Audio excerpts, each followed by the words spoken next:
സംഭവം തന്നെയാണല്ലോ.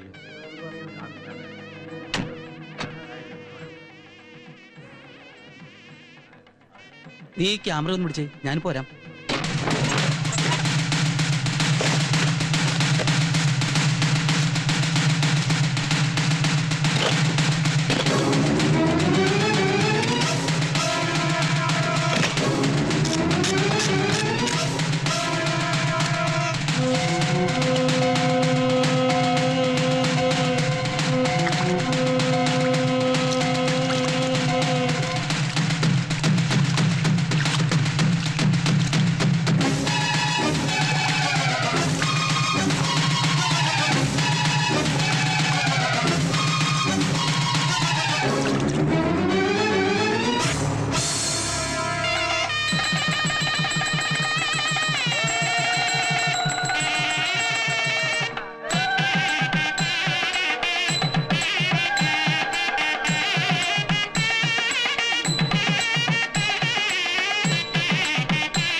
Sweet smell, നല്ല മുല്ലപ്പൂവിന്റെ മണം അല്ലേ മല്ലികേ? എന്താ? എന്നോട് ക്ഷമിക്കണം. നമ്മൾ ഒരുമിച്ച് ഇങ്ങനെ ജീവിക്കാൻ തുടങ്ങുന്നല്ലേ ഉള്ളൂ. അതിനൊക്കെ മുമ്പ് ക്ഷമിക്കണമെന്ന് പറഞ്ഞ നമുക്കൊന്നിച്ച് ജീവിക്കാൻ പറ്റില്ല. അതെന്താ? ഞാൻ വേറൊരാളുടെ കാമുകയാണ്. നോക്കി, ഭാര്യയുടെ ജീവിതത്തിലെ കഴിഞ്ഞ കാര്യങ്ങൾ കിള്ളി ചോദിച്ച് ആദ്യ രാത്രി തന്നെ അലമ്പാക്കാൻ ശ്രമിക്കുന്ന ചില വിഡ്ഢി ശിരോമണികളുണ്ട്. പക്ഷെ ഞാൻ ആ ടൈപ്പല്ല. Past is past. കഴിഞ്ഞല്ല നമുക്ക് മറക്കാം. എനിക്കതിന് കഴിയില്ല. എന്നാ നിനക്കത് കല്യാണത്തിന് മുമ്പ് പറയാറുന്നില്ലേ? എനിക്കൊരു കാമുകനുണ്ടെന്ന് അറിഞ്ഞ എന്റെ ചേട്ടന്മാരും അച്ഛനും അദ്ദേഹത്തെ വെറുതെ വിടില്ല. ആരാണ് അയാള്? ഒരു ഓട്ടോറിക്ഷ ഡ്രൈവറാ, പേര് മധു. ശരി ശരി, ഇനിയിപ്പോ അതൊന്നും പറഞ്ഞിട്ട് കാര്യമില്ല. ഇന്നലെ വരെ നീ ഒരുത്തന്റെ കാമുകിയായിരിക്കാം, പക്ഷെ ഇപ്പൊ നീ എന്റെ ഭാര്യ.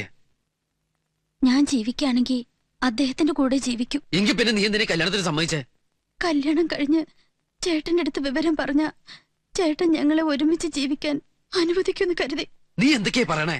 കല്യാണം കഴിച്ച പെണ്ണിനെ ആദ്യ രാത്രി തന്നെ കാമുവിന്റെ കൂടെ പറഞ്ഞയച്ചു പറഞ്ഞാ നിന്റെ അച്ഛനും ആങ്ങളമാരും എന്നെ വെറുതെ വിടുവോ? എന്തായാലും എനിക്ക് നിങ്ങളുടെ കൂടെ താമസിക്കാൻ കഴിയില്ല. ഞാൻ ഗർഭിണിയാണ്. ദയവേത് എന്നെ പറഞ്ഞു വിടണം. എന്നെ കൊണ്ടുപോകാനായിട്ട് മധുവേട്ടൻ പുറത്ത് ഓട്ടോറിക്ഷയായിട്ട് വെയിറ്റ് ചെയ്യ. ഞങ്ങൾ ഒന്നായി ജീവിക്കാൻ അനുവദിക്കണം. ഞാൻ കാല് പിടിക്കാം.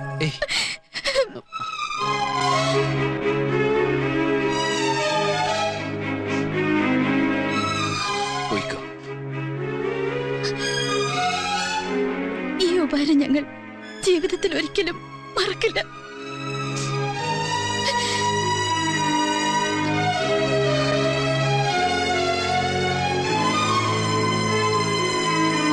എന്നിട്ട് ആ പെൺകുട്ടിയുടെ വീട്ടുകാരെന്ത് പറഞ്ഞു?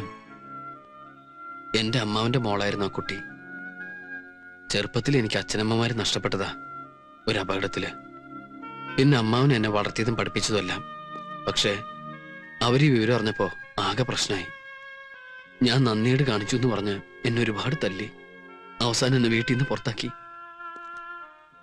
നാട്ടുകാരുടെ മുമ്പില് ഭാര്യയെ കാമുകന് ദാനം ചെയ്ത കോമാളിയായി. ഒടുവിൽ അച്ഛന്റെ ഒരു പരിചയക്കാരനാ എനിക്ക് ആശ്രയം തന്നത്. ഒരു പാവം പാചകക്കാരൻ. ഒത്തിരി കഷ്ടപ്പെട്ടിട്ടുണ്ട് സാർ ഈ നിലയിലെത്താൻ. സാറിന്റെ മുമ്പിൽ നിൽക്കാനുള്ള യോഗ്യത പോലും എനിക്കില്ല. സ്വന്തക്കാരെന്ന് പറയാനും എനിക്ക് വേറെ ആരുമില്ല. ഇതൊന്നും അറിയാതെയാ രാധിക എന്നെ ഇഷ്ടപ്പെടുന്നത്. സാറ് തന്നെ രാധിയെ പറഞ്ഞ് മനസ്സിലാക്കി ഇതിന്ന് പിന്തിരിപ്പിക്കണം.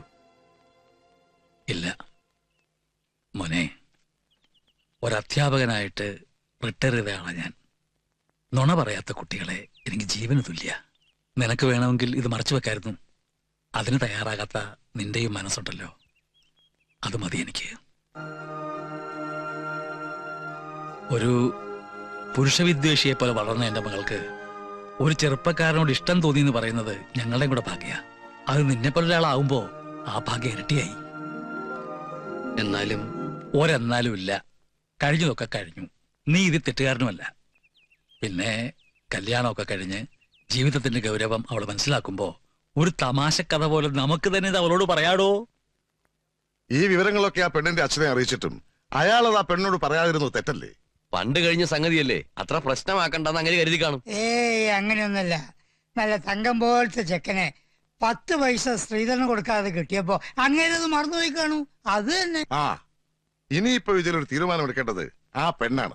ഹിന്ദു മാരേജ് ആക്ട് പ്രകാരം കല്യാണം കഴിഞ്ഞ് 1 വർഷത്തിന് ശേഷമേ ഡൈവേഴ്സിന് ഹർജി കൊടുക്കാവൂ. പക്ഷേ ഈ കേസിലത് ബാധകമല്ല. നേരത്തെ ഒരു കല്യാണം കഴിക്കുകയും ആ വിവരം മറച്ചുവെച്ച് വേറെ പെൺകുട്ടിയെ താലി കെട്ടുകയും ചെയ്താൽ അത് ഗുരുതരമായ കുറ്റമാണ്. മാത്രമല്ല, ആദ്യ ഭാര്യ ജീവിച്ചിരിക്കുകയും ആ ബന്ധം നിയമപരമായി വേർപെടുത്താതിരിക്കുകയുമാണെങ്കിൽ രണ്ടാമത്തെ വിവാഹത്തിന് നിയമസാധുതയില്ല. പക്ഷെ ഇതൊക്കെ വേണോ കുട്ടി? ഒന്നുകൂടെ ആലോചിച്ചിട്ട് പോരെ? No such cheating. ഒരു സെക്കൻഡ് വൈഫ് ആയിരിക്കാൻ ദയവ് ചെയ്ത് സാറിനെ നിർബന്ധിക്കരുത്. സത്യത്തിൽ ഞാൻ ഈ കേസ് പ്രൊസീഡ് ചെയ്യാൻ തയ്യാറെടുപ്പിലായിരുന്നു. അപ്പോഴാണ് രാധിക സാറിന്റെ മകളാണെന്ന് മനസ്സിലായത്. സാറിന്റെ ശിഷ്യന്മാരാണെന്ന് പറയാൻ ഞങ്ങൾക്കെല്ലാം എന്ത് അന്തസ്സാണെന്നോ. എന്നിട്ടും അവസാനം വരെ രാധിക സാറിന്റെ പേര് മറച്ചു വെച്ചു. അതെന്താണ് സർ? രാമേന്ദ്രൻ അറിയാലോ, സ്വന്തം മക്കളോടെന്ന പോലെയല്ലേ ശിഷ്യന്മാരോടും ഞാൻ പെരുമാറിയിട്ടുള്ളൂ. എന്നിട്ടും എന്റെ മോളുടെ കാര്യത്തിൽ എനിക്കൊരു തെറ്റുപറ്റി. പക്ഷെ ആ ചെറുപ്പക്കാരൻ ഞാൻ ഒരിക്കലും കുറ്റം പറയില്ല. സാറ് പറഞ്ഞു വരുന്നത്? ഒരു കല്യാണം നടക്കാൻ വേണ്ടി 1000 നുണകൾ പറയുന്ന ഈ കാലത്ത് എല്ലാം തുറന്നു പറഞ്ഞ് ഈ കല്യാണത്തിൽ നിന്ന് ഒഴിവാക്കാനാണ് ഗോപാലകൃഷ്ണൻ ശ്രമിച്ചത്. എന്നാലും സാറ് രാധികയോട് ഇക്കാര്യം പറയണമായിരുന്നു. പൊതുവെ ആൺകുട്ടികളോട് പുച്ഛമായിരുന്ന രാധികയുടെ മനസ്സിൽ അവൾ സ്വയം പ്രതിഷ്ഠിച്ചതാണ് ഗോപാലകൃഷ്ണനെ. ഒരിക്കലും തനിക്ക് വിവാഹം വേണ്ട എന്ന് പറഞ്ഞു നടന്ന അവൾക്ക് ഒരു ചെറുപ്പക്കാരനോട് ആഗ്രഹം തോന്നിയപ്പോ ഞാൻ സ്വാർത്ഥനായി. കഴിഞ്ഞതൊക്കെ അറിഞ്ഞാൽ അവൾ വിവാഹത്തിന് സമ്മതിച്ചില്ലെങ്കിലോ എന്ന് കരുതിയാടോ ഞാനെല്ലാം മറച്ചു വച്ചത്. തെറ്റായി എന്ന് ഇപ്പൊ മനസ്സിലായി. എനിക്ക് ഒരപേക്ഷയുണ്ട്. എന്താ സർ? ഈ കേസുമായി അവൾ വേറൊരു വക്കീലിനെ തേടി പോകരുത്. പോയാൽ ആ ചെറുപ്പക്കാരൻ ജയിലിലാവും. ഞാൻ പറയുന്നത് തനിക്ക് മനസ്സിലാകുന്നുണ്ടെന്ന് കരുതുന്നു.